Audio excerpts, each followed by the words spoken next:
के लिए और तमाम जानकारी साझा करने के लिए।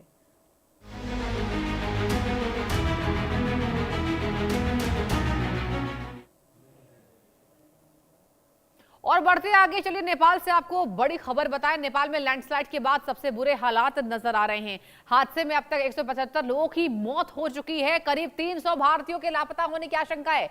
आज 21 भारतीयों का रेस्क्यू किया गया है। तिब्बत में 550 लोग अभी भी लापता बताए जा रहे हैं। नेपाल में लैंडस्लाइड के बाद आई भीषण बाढ़ ने भारी तबाही मचा दी है। अब तक 175 लोगों की मौत की खबर है, जबकि करीब 300 भारतीयों के लापता होने की जानकारी सामने आ रही है। इस आपदा का असर नेपाल के साथ तिब्बत में भी देखने को मिला है, जहां बताएं करीब 550 लोगों के लापता होने की बात सामने आ चुकी है। वहीं राहत और बचाव अभियान के बीच आज 21 भारतीयों को सुरक्षित रेस्क्यू दर्शकों कर लिया गया है, लेकिन प्रभावित इलाकों में राहत और बचाव टीमें लगातार काम कर रही हैं। लापता लोगों की तलाश तेज कर दी गई है और प्रशासन की ओर से स्थिति पर लगातार नजर रखी जा रही है। नेपाल और तिब्बत में आपदा के बाद कई इलाकों में सड़क, बिजली और संचार व्यवस्था प्रभावित हुई है। ऐसे में राहत एजेंसियों के सामने प्रभावित लोगों तक पहुंचने और फंसे लोगों को सुरक्षित निकालने की बड़ी चुनौती बनी हुई है। कुल मिलाकर लैंडस्लाइड का खतरा, अब तिब्बत में भी लैंडस्लाइड में यहां पर हालात सबसे बुरे हो चुके हैं। 175 लोगों ने दम तोड़ दिया इस त्रासदी में। ये खतरनाक यहां पर तस्वीरें आपको दिखा रहे हैं। और देखिए, अब 4 तस्वीरों की बारी आ चुकी है। कुदरत की क्रूरता आप जरा देखिए दर्शकों, पीछे मौत, आगे भागते लोग। और इसी खबर को लेकर, इसी तस्वीर को लेकर देखिए, जो सबसे नंबर 1 आपको तस्वीर दिखा रहे हैं वो ट्रेंडिंग खबरें हैं, क्योंकि उसी खबर ने लोगों को झकझोर दिया कि 5 सेकंड का मौका भी लोगों को बचने में नहीं मिला। दूसरी तस्वीर पर आइए, बहकर हाथी आ चुके हैं। आप देखिए, पशुओं पर भी ये क्रूरता नजर आ रही है। क्या इंसान, क्या जानवर, सब लोग एक समान। और ये कुदरत की भयावह त्रासदी को झेल रहे हैं। और देखिए यहाँ पर किस तरीके से हाथी वहां नजर आ रहे हैं, उसके छोटे छोटे बच्चे नजर आ रहे हैं। और तीसरी तस्वीर आपको दिखा रहे हैं, पत्थरों का सैलाब जो पूरा बहकर आ चुका है। पत्थर बहता या पानी, आप सोचिए कि कितना ज्यादा ये जो पानी है जो बहकर आ रहा है, इसकी तीव्रता कितनी अधिक होगी, जो अपने साथ ये पत्थर बहा ले आया। चौथी तस्वीर, 200 से ज्यादा मौतें हो चुकी हैं। आप सोचिए कि इसमें इंडियंस शामिल हैं, इसमें फॉरेनर्स शामिल हैं, जो टूरिस्ट हैं, जो घूमने आते हैं। आप सोचिए वो इस नेचुरल डिजास्टर का शिकार हो गए नेपाल के अंदर, और उनकी भी जानें चली गई हैं। लेकिन देखिए, सबसे बड़ी बात तो यह है कि भारत मदद को तैयार है। तमाम देश और कहीं ना कहीं वर्ल्ड बैंक ने नेपाल को सहायता देने की पूरी कोशिश की है। नेपाल पर अरबों यहाँ पर रुपए को वर्ल्ड बैंक ने यह कोशिश की है कि अरबों रुपए देकर नेपाल की मदद की जाए।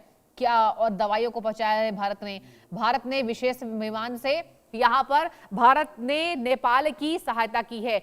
और संजय मिश्रा नेपाल बॉर्डर से लाइव जुड़ चुके हैं, मेरे संवाददाता। चलिए डायरेक्ट देख लेते हैं ग्राउंड जीरो पर क्या है फिलहाल स्थिति। संजय, ये बताइए अभी फिलहाल नेपाल की क्या हालत है? बिल्कुल, देखिए, जिस तरीके से ताजा हालात की अगर हम बात करें तो अभी भी ताजा हालात जो है वो बिल्कुल काफी दयनीय है, काफी भयावह है, क्योंकि लगातार जो है रेस्क्यू ऑपरेशन जारी है। तकरीबन 165-167 लोगों के मौत की सूचना पूरी तरीके से पुष्टि हो चुकी है। जो मौत के आंकड़े निकल करके आ रहे हैं वो बेहद डरावने हैं। जिस तरीके से शवों को मलबे से बाहर निकाला जा रहा है वो बहुत भयावह तस्वीर निकल करके आ रही है। किसी का हाथ कट चुका है, किसी का पैर कट चुका है, किसी का पूरा शरीर जो है वो कई टुकड़ों में बंट चुका है। यानी आप समझ सकते हैं कि कितनी भयावह मंजर वो रहा होगा जब ये सैलाब आया होगा। साफ तौर पर अगर मैं बात करूं तो तकरीबन 300 ऐसे लोग हैं जिसमें भारतीय भी शामिल हैं, उनके भी लापता होने की खबर निकल करके सामने आ रही है। और सिर्फ नेपाल में ही त्रासदी नहीं, बल्कि तिब्बत में भी तकरीबन 500 से अधिक लोग लापता बताए जा रहे हैं। लगातार कई जगहों पर जो है वो राहत कार्य जो है चलाया जा रहा है, रेस्क्यू ऑपरेशन चलाया जा रहा है। सेना की जो टीम है नेपाल की, वो पूरी तरीके से हेलीकॉप्टर लेकर के उतरी हुई है। ऐसे में पूरे देश यानी भारत के प्रधानमंत्री नरेंद्र मोदी ने दरियादली दिखाते हुए नेपाल के प्रधानमंत्री से बातचीत की है। संजय, आपको रोकना चाहूंगी, और नेपाल पे ही प्रेस कॉन्फ्रेंस आपको दिखाते हैं, क्या कुछ कहना है? चीफ मिनिस्टर ने पर्सनली इसको रिव्यू किया था। उसके बाद 2 एडिशनल टीम एनडीआरएफ की डिमांड की गई थी, जो कि 2 जगह डिप्लॉय कर दी गई थी। और आज के दिन बिहार में अभी 9 टीम्स फील्ड पर डिप्लॉयड है, फ्लड के नज़र को रखते हुए रिस्पॉन्ड करने के लिए। यूपी में कुशीनगर एरिया अफेक्ट होता है गोरखपुर के पास, तो एक टीम वहाँ पर डाइवर्ट कर दी गई थी, एक टीम वहाँ पर डिप्लॉयड है। कि अगर कोई फ्लड होता है तो इवैक्यूएशन प्लान जो स्टेट गवर्नमेंट डिसाइड करती है उस हिसाब से एनडीआरएफ की टीम रिस्पॉन्ड कर सके। आज तक जो अभी तक खबर है कि जो सीडब्ल्यूसी का भी इनपुट था कि उसका इम्पैक्ट जो वाल्मीकि नगर में बैरेज है गंडक रिवर पे, उसका जो पानी का डिस्चार्ज का फ्लो उसको मॉनिटर कर रहे हैं, सीडब्ल्यूसी मॉनिटर कर रही है और अपडेट कर रही है। फील्ड में अभी तक फ्लड का ज़्यादा इम्पैक्ट नहीं पड़ा है, तो इसको फिर भी अभी मॉनिटर कर रहे हैं कि बाद में जो प्रोग्रेस होता है। स्टेट गवर्नमेंट ने अपने रिसोर्सेज एनडीआरएफ की जो रिक्वायर्ड तैनाती है वो कर दी है दोनों राज्यों में, और अभी तक हम इस स्थिति को मॉनिटर कर रहे हैं।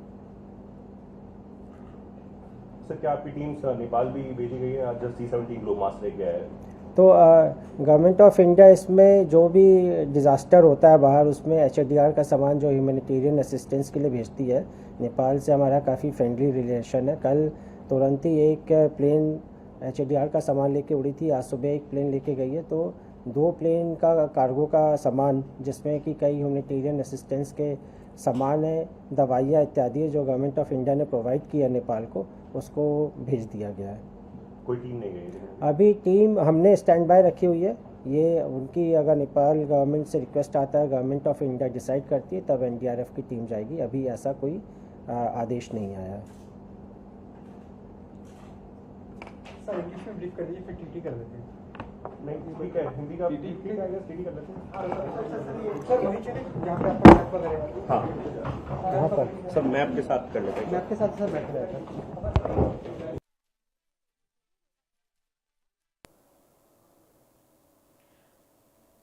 तो देखिए, आपने साफ तौर पर ये प्रेस कॉन्फ्रेंस सुना और संजय मिश्रा लगातार मेरे संवाददाता देखिए नेपाल बॉर्डर में वहां मौजूद हैं, वहां पर स्थितियों का जायजा लेने के लिए गए हैं। संजय, ये बताइए, अभी जिस तरीके से सहायता तमाम तरीके से की जा रही है और वाकई नेपाल में ये सबसे बड़ी बाढ़ हम कह सकते हैं इस साल की।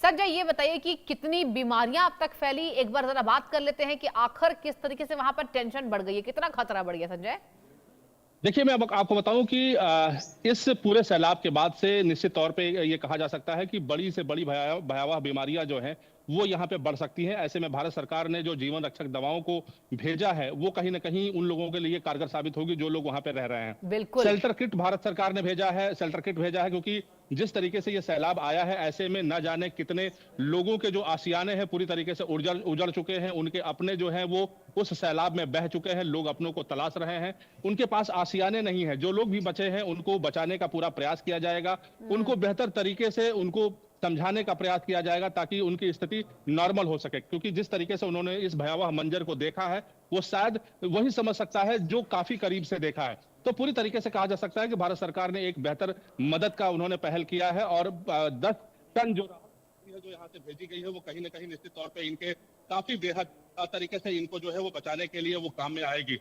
दूसरी बार ये भी जानकारी मिली है कि पूरी तरीके से एनडीआरएफ की टीम जो है वो स्टैंड बाय पर रखी गई है कि अगर एनडीआरएफ और एसडीआरएफ को अगर नेपाल सरकार अगर रिक्वेस्ट करती है, भारत सरकार से बात करती है कि हमें मदद की आवश्यकता है, तो तत्काल उनको स्पेशल विमान से भेजा जाएगा। यानी भारत सरकार पूरी तरीके से तैयार है, पूरी तरीके से अलर्ट है कि अगर नेपाल जिस चीज की डिमांड करेगा वो तत्काल हम देने को तैयार है, क्योंकि नेपाल को बचाना है।